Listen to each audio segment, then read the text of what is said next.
Hello and welcome to the Ramblings of a 42-Year-Old Man. Chris Smith here again today. We are going to continue our Final Fantasy series. We are going to talk about Final Fantasy IV for the Super Nintendo Entertainment System. Now, Final Fantasy IV, when it came out in 1991 in Japan, when they decided they wanted to bring it over to the US, Final Fantasy I had just come to the US in 1990. So by 1991, Final Fantasy IV was already in Japan. So rather than try to do Final Fantasy II and Final Fantasy III in the US on the Nintendo system, which was about to be outdated, they just went ahead and brought over Final Fantasy IV to be the first game on the Super Nintendo in America. So as not to confuse us by the fact that we went from Final Fantasy I to Final Fantasy IV, they renamed it in the US as Final Fantasy II. And so on the Super Nintendo system, you'll see that this game was called Final Fantasy II. Now in 2001, when they brought over the Final Fantasy Chronicles remaster of both 4 and 5, that's when we in the US started calling this Final Fantasy IV. From that point forward, every release of that game was called Final Fantasy IV. In fact, right around this time, the Final Fantasy Origins game came out on PlayStation 1 as well. That had Final Fantasy I and the actual Final Fantasy II from Japan. So the titling all got mixed back over to that. So starting with 2001 on the PS1, they had the Final Fantasy IV name on the Final Fantasy Chronicles.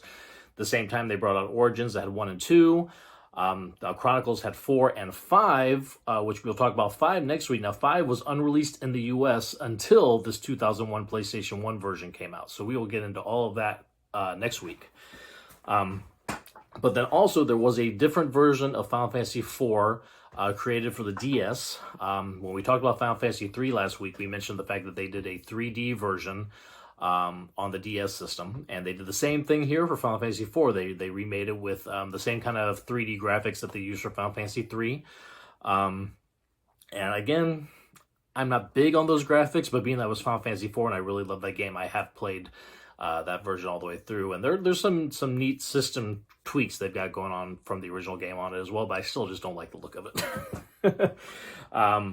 Well, most recently, it was released again in a pixel remaster form, just like every other one that we've talked about so far. 1, 2, 3, now 4 have had a pixel remaster come out on mobile phones, and it is going to be part of the pixel remaster collection that they're bringing out to PS4 and Switch later this year.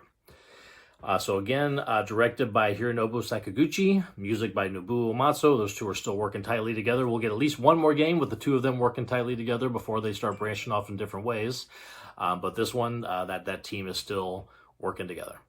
And so we will get into some of the gameplay aspects of the game here, and then we'll move forward from there.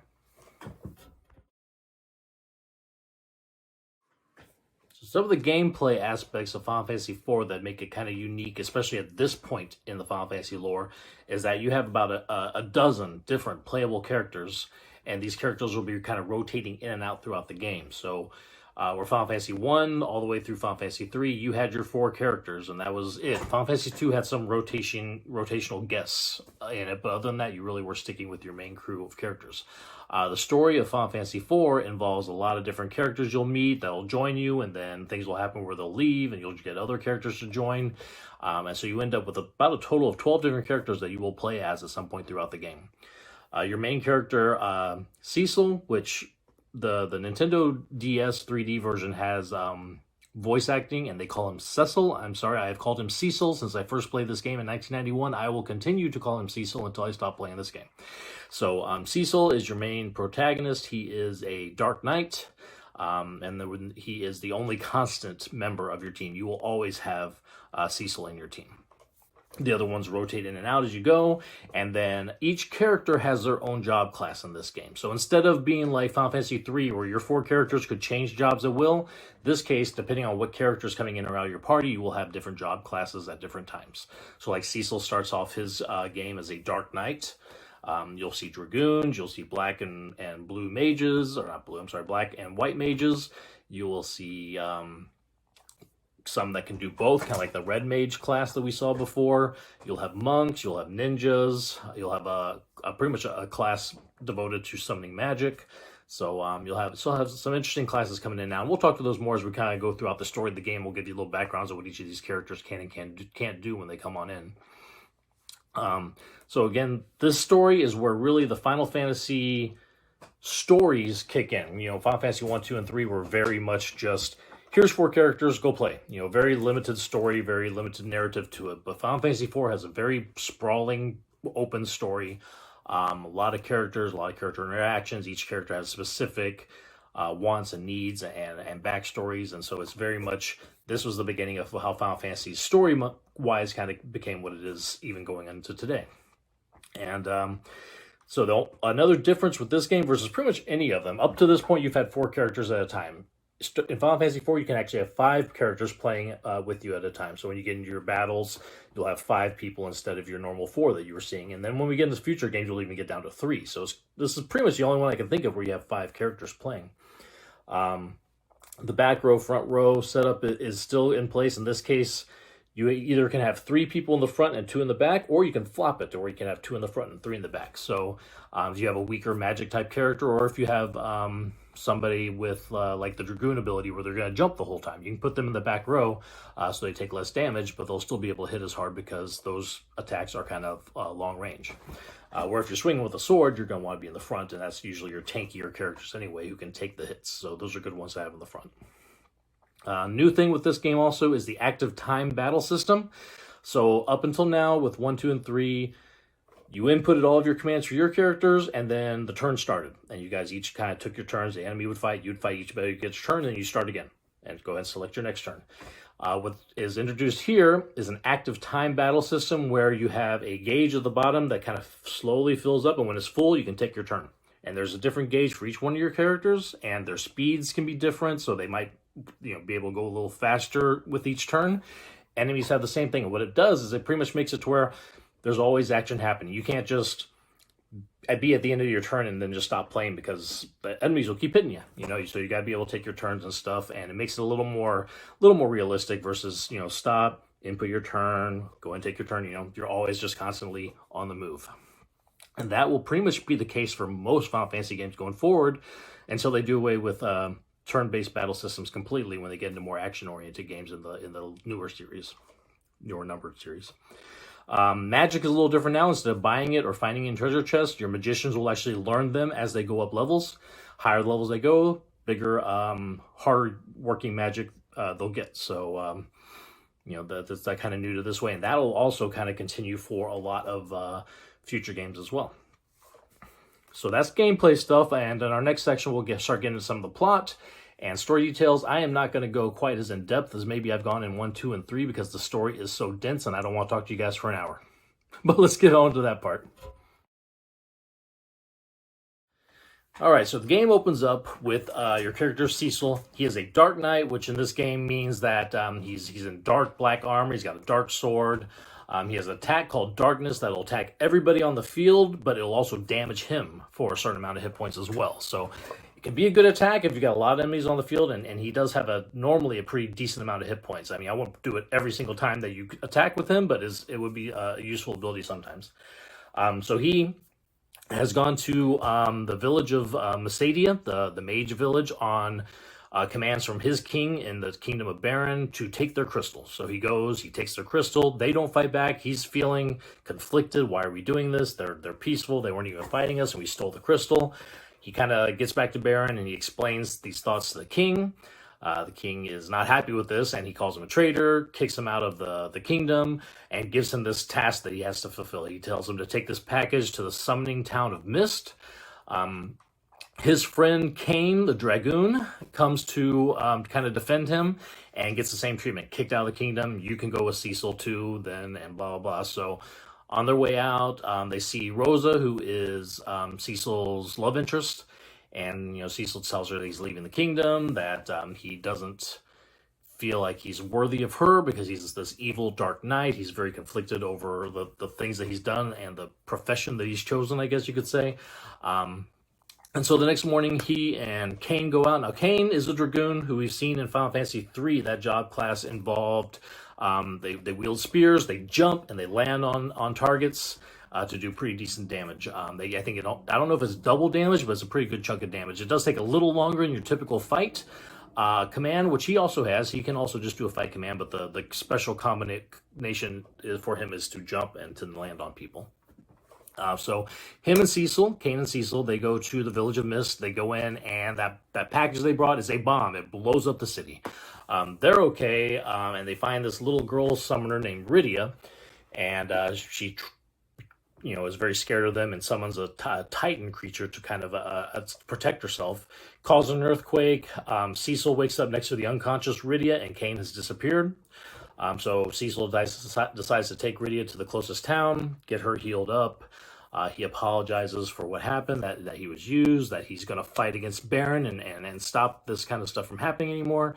And Rydia ends up joining him on the adventure. Rydia is, at this point, she's what you would almost consider a red mage. She's got both white and black and summon spells as well. Kind of like that sage character that we had at the very end of Final Fantasy III. But she is, she's very low level. We got like fire, and not even fire, like ice, and like very limited spell usage right now. But the two of them, while they're at Kaipo, they find that at a house in the city, a girl who was traveling to the city fell ill and is being held there. They go in, and it's Rosa. Rosa was trying to follow Cecil, and she got sick on the way there. She has some sort of fever.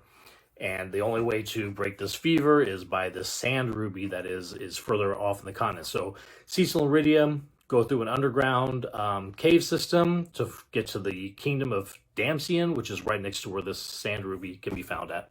And while there, they run into Tella. And Tella is also a sage character. He's got all of the white magic and black magic. He doesn't know every spell yet, but he's got a lot more variety of spells right now than Rydia does. He's obviously been a sage for a while. He's on the way to Damcyan because his daughter ran off with the prince of that kingdom. And so he's on the way there to get her back. So you get through the underground tunnels, you get up to the kingdom of Damcyan, and you find that it has been attacked by Baron as well. Tella's daughter was mortally wounded, and Edward, who is the prince of Damcyan, who is in love with Anna, is there as well. And Tella's not very happy with him, but Tella decides that he's going to go fight Baron. He's going to go do it on his own. He leaves the party, and Edward goes ahead and joins us. He knows where we can find the Sand Ruby, and he is a bard, which is probably one of the most useless character classes in this game, unfortunately. Doesn't do a whole lot. His special skill is to hide. He can also sing, and there are, depending on what kind of songs he sings, sometimes he can do things like put enemies to sleep or raise your defense, things like that. So there are some utility options that you can do with him. He's just unfortunately not very good. But so Cecil, Rydia, and Edward, they go to the cave where there's an antlion enemy. You fight him and you get the Sand Ruby. Take that all the way back to where Rosa was at Kaipo. You wake her up, break her fever. She joins the party too. So now you have, Cecil, your Dark Knight. Rosa is a white mage, purely white magic. She also uses bows and arrows for fighting. Rydia is your black and white and summoning character, and then Edward, your bard. So with that team, you continue going. You're going to go to the next kingdom across the continent called Fabul, because the reason why Baron is attacking these places, why they attacked Damcyan, was because they wanted its crystal. So Fabul has a crystal as well, so they have a feeling that that's probably where Baron's going to go next, so they're going to go warn these people. So they cross over the mountain range to get to Fabul. They run into a monk from Fabul, kind of like a karate kind of guy. His name is Yang. Again, the DS voice characters call him Yang. I have called him Yang my entire life. I will continue to do so. So he ends up, they end up helping him defeat some enemies. He joins them. They go to Fabul, and his thing as the karate guy is he can do a focus attack, which takes like an extra turn to do like a double hit attack. He can also kick, where he will hit every enemy on the screen for slightly less damage than you would with normal fighting. So that's kind of your monk special abilities. So you get to Fabul. Baron attacks. You defend Fabul from the Baron attack. You kind of get backed up into the crystal room, where all of a sudden Kane walks in. And you realize that he has betrayed Cecil. He is fighting with Baron. Golbez comes in. Now, Golbez is kind of a character who has just recently come into Baron. He's gotten the king's ear, and all of a sudden he is kind of running the Baron army now that Cecil's been kicked out. So Golbez and Kane take out Cecil and his crew and kidnap Rosa and take the crystal before they leave. So now we've got Cecil, Kane, Edward, and Rydia are all still in our group, but Rosa is now gone. and we decide that we are going to attack Baron by sea, because they're strong in the air, they're strong in the land, but their sea forces are not that great. So we get a ship, we leave Fabul, we head down to Baron, but on the way we are attacked by the sea monster Leviathan. Everybody falls off the ship goes under, Cecil wakes up on a distant shore, all by himself. He has lost all of his friends at this point. So now we're back to just being Cecil.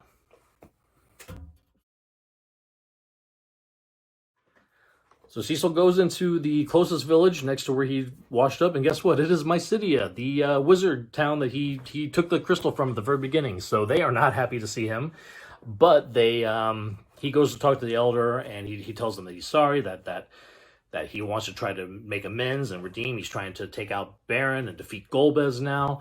And the elder says, look, you can't do this as a Dark Knight. You've got to shed this Dark Knight persona and work for light. So the way to do this is go up a nearby mountain called Mount Ordeals.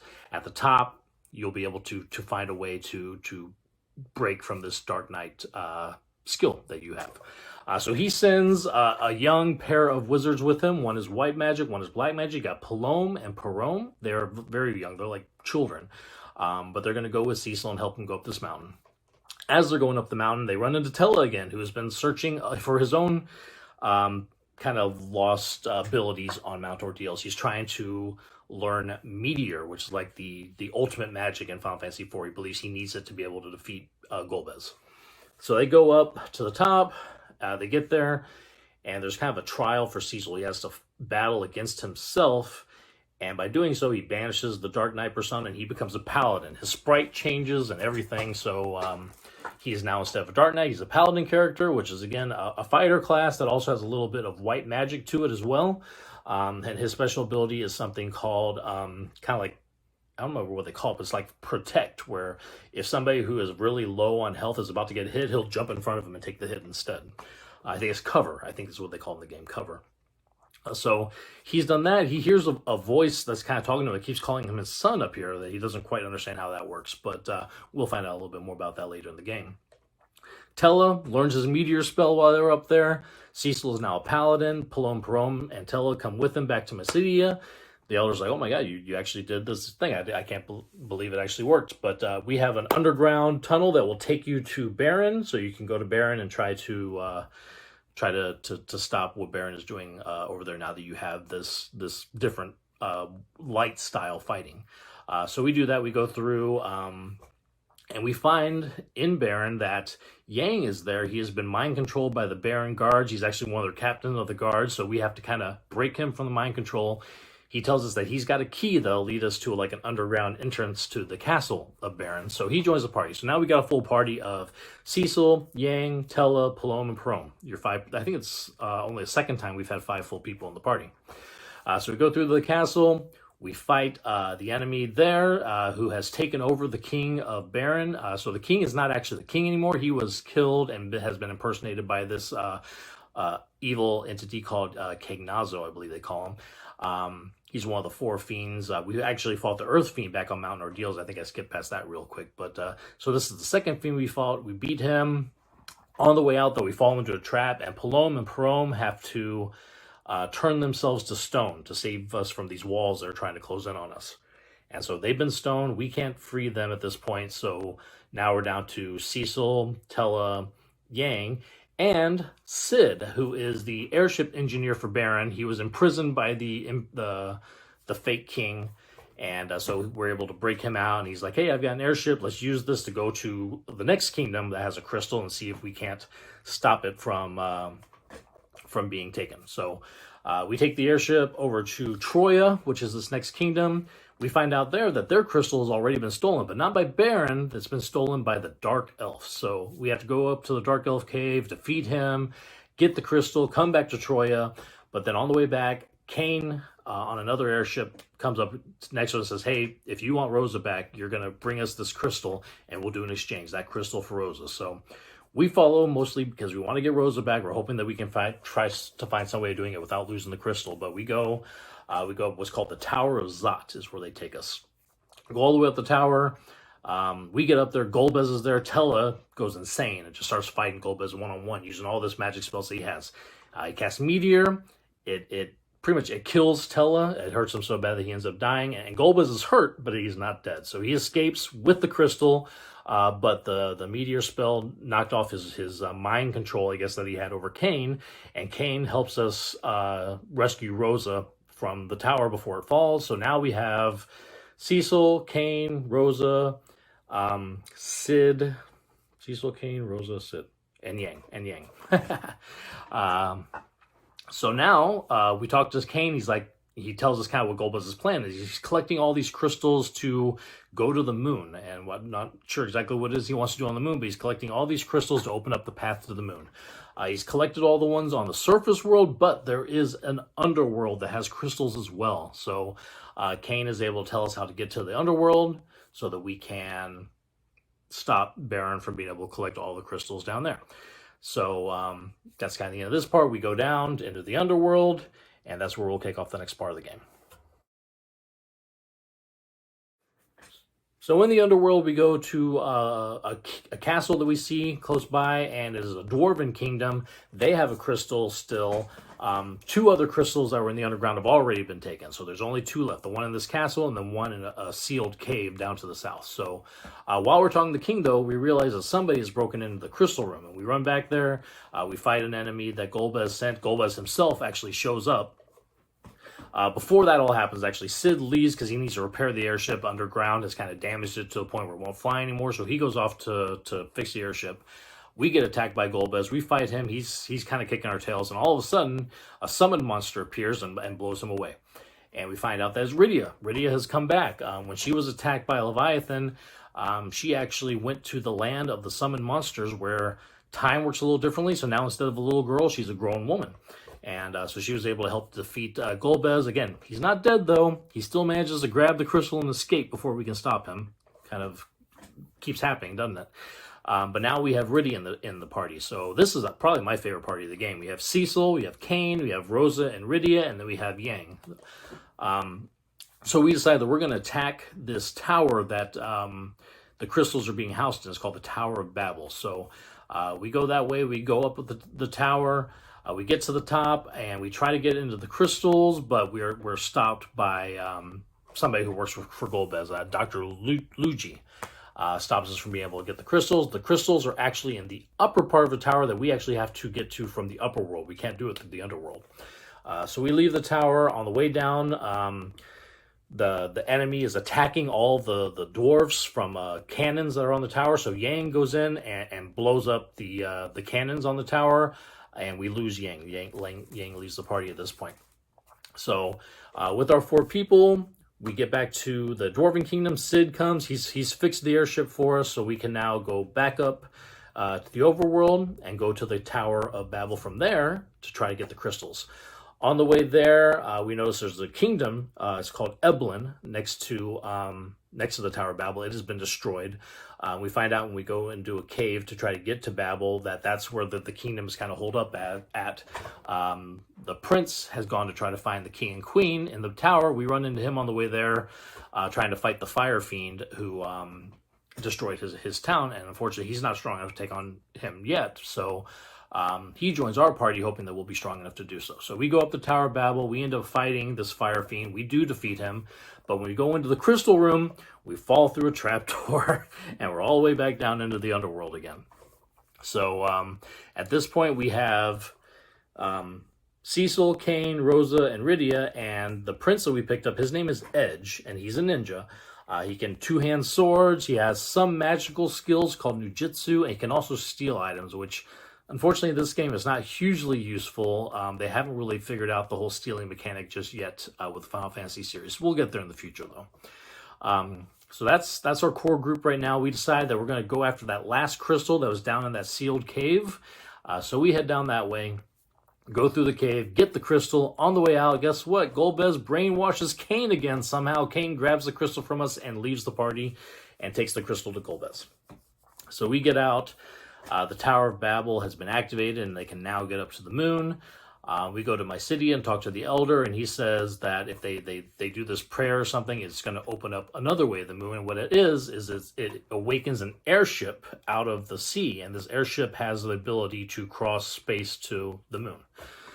So we get on the airship, we go up to the moon, we find this crystal palace on the moon that we go to, and there's a character there named Fusoya, and he is a Lunarian, which is the name of the people that live on the moon. We find out that Cecil's dad was also Lunarian, and that is the voice that we heard when Cecil became a paladin. He had traveled to Earth, he fell in love with somebody down there, and he stayed, and that Mount Ordeals area is where he passed away. I guess that's where his resting place.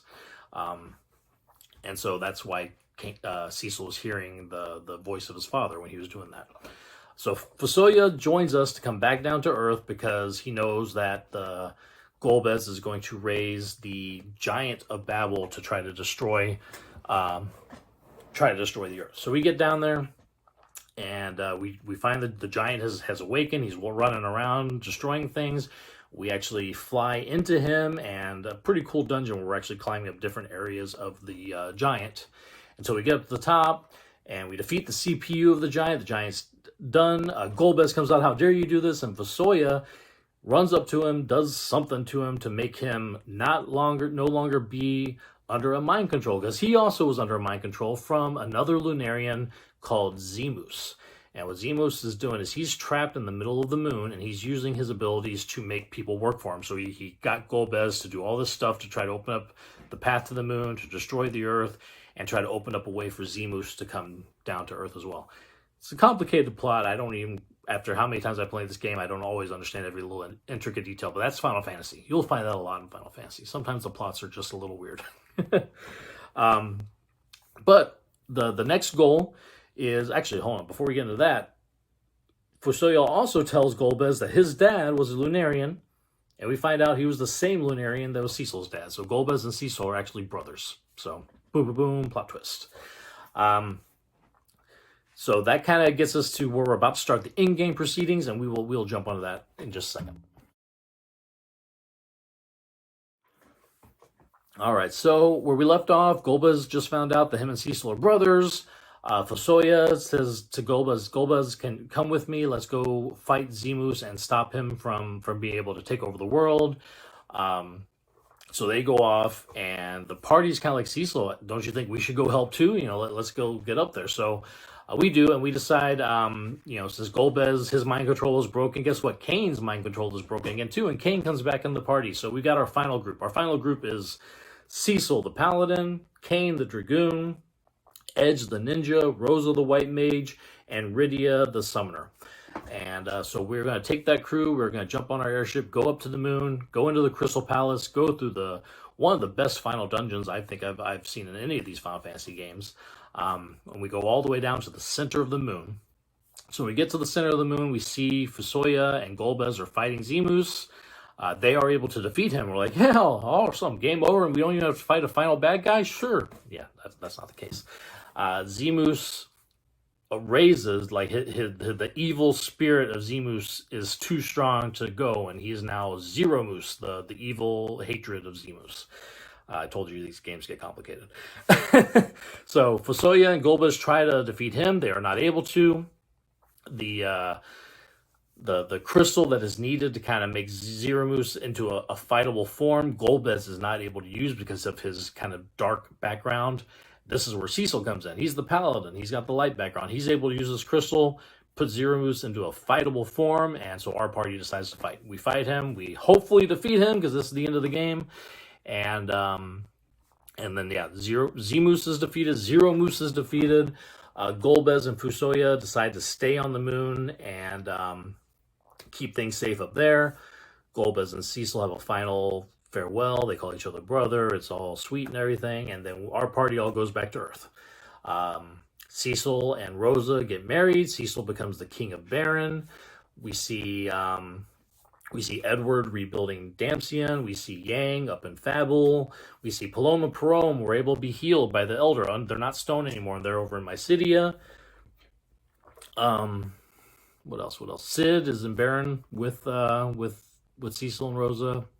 Kane is off on Mount Ordeals, trying to find some redemption for him for the betrayals that he did as well. So it's a future story for Kane there. And so that's the end of that game. That's Final Fantasy IV. And there was a sequel to Final Fantasy IV made. It's called Final Fantasy IV The After Years. It revolves around Cecil and Rosa's son, Theodore. This came out in 2008 as a kind of episodic mobile phone game in Japan. They did bring it to the shores, though, first as a PSP, which was a little PlayStation handheld system. All instead of each episode, it was all on one game card there. But then they did for mobile phones, they have it as well, but it's in that same 3D style that the Nintendo DS version of Final Fantasy 3 and 4 is in. So, again, I don't like the aesthetic, but right now, that is, unless you've got a PS Portable somewhere that you don't know about, that's kind of the only way to play this game right now. So, it takes place 17 years after the end of Final Fantasy 4. Theodore is trying to kind of prove himself. He's the son of the great Cecil, and he's trying to get out there and prove himself too. I've only played this game once, so I don't have a whole lot of remembrance about that. But what's great is you will play as your characters from Final Fantasy IV again, a little older, but still there, and a whole host of new characters coming in too, along with Theodore and Yang's daughter, and Paloma and Parome are all grown up, and so there's a lot of fun too. I remember having a really good time playing it, and I haven't tried doing the 3D version of it. Last time I played it was on the PlayStation Portable version, which I no longer own, unfortunately. So eventually I'll have to try it on the DS. But so that is Final Fantasy IV. It was good enough to bring out a sequel, a pretty fun sequel too. But Final Fantasy IV is where when people think of Final Fantasy and they think of the story and the gameplay and the graphics, a lot of times Final Fantasy IV is where that began. So legacy of this one really is it carried on that Final Fantasy branding. It was the first Super Nintendo version. We'll get a couple more Super Nintendo games of Final Fantasy before we're done with this system, but a lot of graphical enhancements from the NES days, a lot of story enhancements as well. And so you see the beginnings of what Final Fantasy would turn into here with this one. Still probably one of my top 3 or 4 Final Fantasy games of all time. So that is Final Fantasy IV. Our next one we're going to talk about is Final Fantasy V, which, as I mentioned before, was not released in the US originally. It came over much later on the Final Fantasy Chronicles PlayStation 1 game, bundled actually with Final Fantasy IV. So we'll get into that next week and see what happened, why that wasn't brought over, and why we got Final Fantasy Mystic Quest instead. It was a bad trade-off, I'll tell you that right now. But we'll talk about that more next week. Thank you for listening. Everybody have a great day, and we'll talk again later.